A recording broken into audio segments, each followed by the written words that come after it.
Good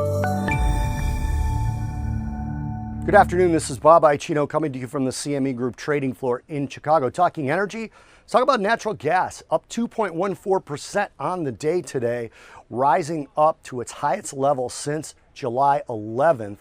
We now have 2 consecutive weeks higher in natural gas, again, if we don't turn around tomorrow, which is not likely, could happen, but that's after 5 weeks lower on the natural gas contract. And most of that was on a smaller than expected rise in the EIA inventories for natural gas. We got a 35 billion cubic foot rise versus 45 billion cubic foot rise in inventories expected. So that pushed contracts much higher, given a little bit of a deficit because we now have the inventory averages changing sort of the momentum. Natural gas inventories fell below the 5-year average for the first time in several years.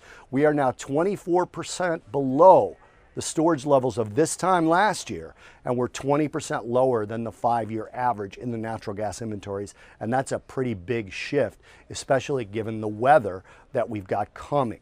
We're expecting moderate to high demand for natural gas in the coming week. We've got cooling coming in the east and parts of the northeast, but for the rest of the country over the next week or so, you're expecting hot to ridiculously hot temperatures. Texas and California leading with expecting temperatures between 90 and 110 degrees, and then the rest of it being sort of average to upper average in the south and some parts of the southwest, obviously not including Texas and Southern California.